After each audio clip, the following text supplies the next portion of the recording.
புத்தம்புது வருஷம் பிறந்திருக்கு. இந்த வருஷம் மிதுன ராசிக்காரங்களுக்கு என்னென்ன பலன்கள்லாம் இருக்குது, லாபம் எப்படி இருக்கும், உடல்நிலை எப்படி இருக்கும், மாணவர்களோட படிப்பு விஷயங்கள் எப்படி இருக்கும் அப்படிங்கிறதெல்லாம் இந்த வீடியோவில் வாங்க தெரிஞ்சுக்கலாம்.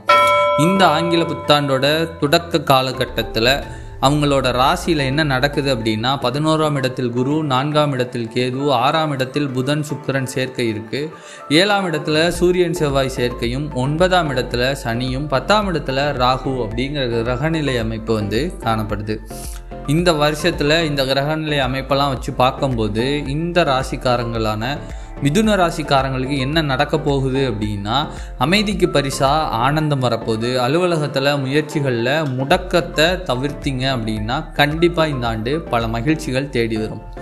மேலதிகாரிகளோட வீணாக தர்க்கம் பண்ண வேணாம், பேச வேணாம், மற்றவங்கள பற்றி குறை சொல்ல வேணாம், மற்றவங்க பண்ணக்கூடிய சின்ன சின்ன குறைகளை பெரிதிப்படுத்தி பேசுகிறத தவிர்க்கணும். இந்த வருஷத்தில் ஆரம்பத்தில் பொறுமையாக இருந்தீங்க அப்படின்னா வருஷ கடைசியில் படிப்படியாக பதவி உயர்வு, பொறுப்பு உயர்வுகள்லாம் தேடி வரும். புதிய வேலைக்காக காத்திருப்பவங்க நேர் வழியில் மட்டும் முயற்சி பண்ணுங்க. தவறான வழிகளில் முயற்சி பண்ணிங்கன்னா அது பலன் கிடைக்காமல் போகக்கூடிய வாய்ப்பும் இருக்குது. விட்டு கொடுத்து போகிறது வீட்டில் ரொம்ப ரொம்ப முக்கியம். 2 பேர்த்துக்கு இடையில் 3ஆவதாக ஒரு நபரின் தலையிட்ட நீங்கள் அலோவ் பண்ணாதீங்க. பெற்றோர் வார்த்தைகளுக்கு முக்கியத்துவம் கொடுங்க. அதே நேரத்தில் இளம் வயதில் இருக்கக்கூடிய, சின்ன வயசில் இருக்கக்கூடிய, டீனேஜில் இருக்கக்கூடியவங்க குடும்பத்தில் இருக்கவங்களோட மனம் விட்டு பேசுங்க. உங்கள் நண்பர்கள் இடத்துல மனம் விட்டு பேசுங்க. மனம் தடுமாறக்கூடிய காலம் இது. அதனால திடீர் முடிவுகள் எடுப்பதை தவிர்த்து விடுங்கள். பொது இடங்களில் ஆடம்பரங்களை கண்டிப்பாக தவிர்த்துருங்க. அனாவசியமாக யார்கிட்டையும் கடன் வாங்க வேண்டாம். செய்யும் தொழிலில் வளர்ச்சி சீராக இருக்கும். உண்மையாக அக்கறை இருக்கவங்ககிட்ட மட்டும் ஆலோசனைகளை கேளுங்க. முகஸ்துதி பண்ணுறவங்க பக்கம் போகாதீங்க. வெளிநாடு வர்த்தகத்தில் இருக்கிறவங்க தரத்தில் கவனமாக இருங்க.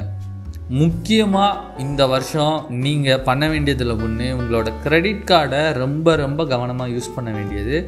அதில் பல சிக்கல்கள் வர வாய்ப்புகள் இருக்குது. அரசியலில் இருக்கவங்க அகலக்கால் வைக்க வேணாம். மேலிடத்தோட அனுமதி இல்லாமல் எந்த செயலையும் நீங்கள் செய்ய வேணாம். இதே மாதிரி இந்த காலகட்டத்தில் மாணவர்கள் உடற்பயிற்சி மற்றும் மனப்பயிற்சி இதிலெல்லாம் கொஞ்சம் ஆர்வம் காட்டுனா நல்லது. உடல் நலத்தில் காது, மூக்கு, தொண்டை இந்த மாதிரி இடங்கள்லையும் அஜீரண பிரச்சனைகளும் வரக்கூடும். வாகனத்தில் சின்ன சின்ன மிஸ்டேக்ஸாக இருந்தாலும் அதை உடனே சரி பண்ணிடுங்க.